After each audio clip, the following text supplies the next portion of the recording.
The moment Rowan Ashby walked into the glass-walled conference room and heard his CEO say the words, "You'll be my date tonight just for appearances," he told himself it meant nothing.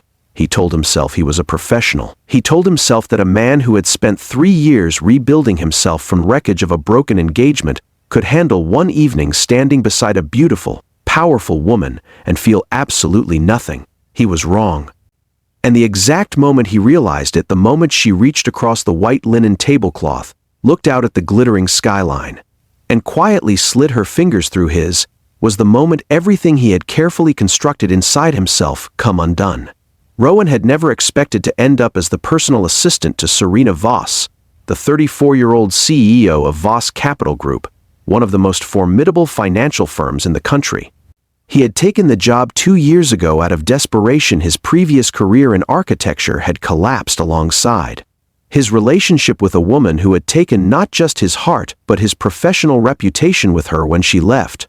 Serena's world was one of boardrooms, shareholder meetings, and charity galas, and Rowan had stepped into it quietly, efficiently, and with the singular goal of disappearing into the background of someone else's success. He organized her schedule, managed her correspondence. This is Legacy Talks, where every story carries a message about courage, kindness, and the legacy we leave behind. If you enjoy stories that inspire and move you, press like, share this video, leave your thoughts in the comments, and subscribe to Legacy Talks for more powerful talks and stories. Anticipated her every professional need, and never not once allowed himself to look at her the way a man looks at a woman who makes him forget his own name. Serena Voss, for her part, was the kind of woman who had been described in business magazines as untouchable. Not in a cold sense, but in the way that a flame is untouchable. She radiated something that drew people close, while simultaneously warning them away. She had built her company from a mid-sized investment firm into an empire after her father's sudden illness forced her into the CEO chair at 29. She had sacrificed relationships, weekends, and the softer parts of herself to do it. Most people who worked with her saw only the precision, the sharp suits, the measured words, the decisions made without hesitation.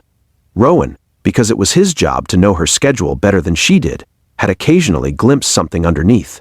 A pause she took when looking at old photographs on her desk. The way she sometimes sat alone in the conference room after everyone else had left, staring at nothing. The gala that changed everything was the Meridian Philanthropy Dinner, a high-profile event attended by investors, politicians, and the kind of people whose names appeared in headlines. Serena's invitation had come with an expectation she was to attend with a partner, a signal of personal stability that her board had been quietly pressuring her about for months. Her previous arrangement had fallen through at the last moment when the man she had planned to bring, a colleague from another firm, had canceled with 2 days' notice.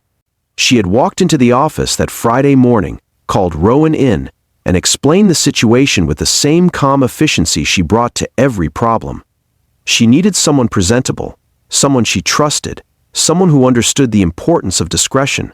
She said it would be one evening. She said it would be entirely professional. She said, with the kind of certainty that people use when they are trying to convince themselves more than the other person, that it was only a fake date. Rowan had agreed because saying no to Serena Voss was professionally impractical, and because, on some level, he refused to examine. He had wanted to say yes from the moment she asked. He wore the charcoal blazer he had bought for his own engagement dinner 3 years ago and had not worn since. He told himself it was simply the most appropriate thing in his wardrobe. He picked her up from her penthouse apartment, and when she opened the door in a deep crimson dress that seemed to have been designed specifically to make the rest of the world irrelevant, he remembered what it felt like to be undone by someone's presence. They arrived at the Rooftop venue, an elegant terrace restaurant overlooking hills outside the city, and slipped into the roles they had silently agreed upon. Rowan placed his hand lightly at the small of her back when they were introduced to guests. Serena laughed at the right moments and touched his arm in the way that couples do when they are comfortable with each other's gravity. They were convincing because they had spent 2 years learning each other's rhythms without ever meaning to. He knew when she needed a glass of water before she asked. She knew when he was uncomfortable and quietly steered conversations elsewhere. What they were performing for the room was not entirely fiction, and somewhere between the appetizers and the speeches, they both began to feel the weight of that truth. It was during a lull in the evening, when the speeches had ended and the soft background music had replaced the formality of the program, that something shifted. They were standing at the edge of the terrace, looking out at the landscape spread below them, the hills rolling away into the soft gray of early evening, the distant lights beginning to flicker on across the valley. Serena had been quiet for several minutes, which was unusual, and Rowan had learned long ago that her silences were not empty. He waited. And then she said something that had nothing to do with the gala or the investors or the performance they had agreed to put on. She said she sometimes wondered if she had made her life so organized that she had accidentally organized out all the things that were supposed to be messy and uncertain and real. Rowan did not answer immediately. He looked at her profile, the way the last of the daylight caught the line of her jaw, the way she was holding her wine glass with both hands like something she needed to anchor herself to, and he understood that she was not talking to her assistant. She was talking to the only person at the table who had ever seen her sit alone in an empty conference room and stare at nothing. He told her, quietly and without professional distance, that the things worth having usually arrived when you stop trying to schedule them. It was not a sophisticated thing to say. It was just true. She turned and looked at him. Not the way she looked at colleagues or board members, or the men who attended these events hoping to impress her.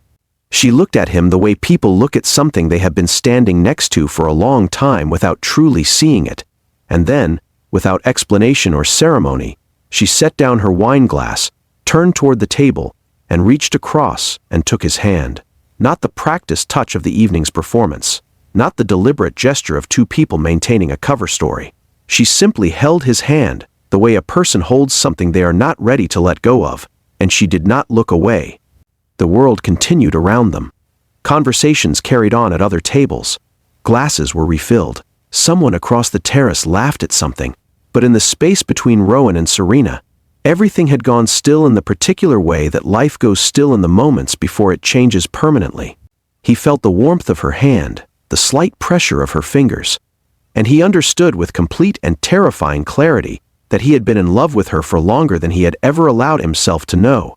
And from the way she held on, not loosely, not tentatively, but with the quiet certainty of someone making a decision, he understood that she had known it too, perhaps before he did, and had been waiting for the right evening to stop pretending otherwise. They stayed at the gala for another hour. They spoke to guests, smiled for photographs, fulfilled every obligation of the evening. But something had rearranged itself between them, something fundamental and irreversible, the way a room looks different after you move one piece of furniture and realize it had always been in the wrong place. On the drive home, she kept her hand in his, not because anyone was watching, not because the performance required it, simply because it was where it belonged. He walked her to her door. She paused with her key in her hand and looked at him with an expression he had never seen on her face before, something open, something unguarded, something that had nothing to do with the woman who ran quarterly earnings calls and restructured failing portfolios. She told him she didn't think one evening had been enough. He told her he had never thought it would be. She smiled, not the polished gala smile, but something smaller and more real and infinitely more devastating, and she asked him if he would like to have dinner again, sometime, without the gala and the investors and the pretending. He said yes before she had finished asking. He walked back to his car in the dark and sat for a moment before starting the engine. 3 years ago, he had believed that the part of him capable of feeling something this large had been permanently closed off, sealed away behind the kind of damage that doesn't fully heal. He had built his quiet, organized, invisible life around that belief. And then a woman in a red dress had reached across a linen tablecloth and held his hand, and every wall he had constructed with such careful, deliberate effort had come down in a single moment without any resistance at all. Some things cannot be scheduled. Some things arrive exactly when they are supposed to, in the middle of an evening you had already decided would mean nothing. If this story reached something inside you, if it reminded you that the most real things in life are the ones we never planned for, please give this video a like and share it with someone who needed to hear it today. Your support means more than you know. And before the story ends, drop a comment below telling me, have you ever had a moment that changed everything when you least expected it? I read every single one.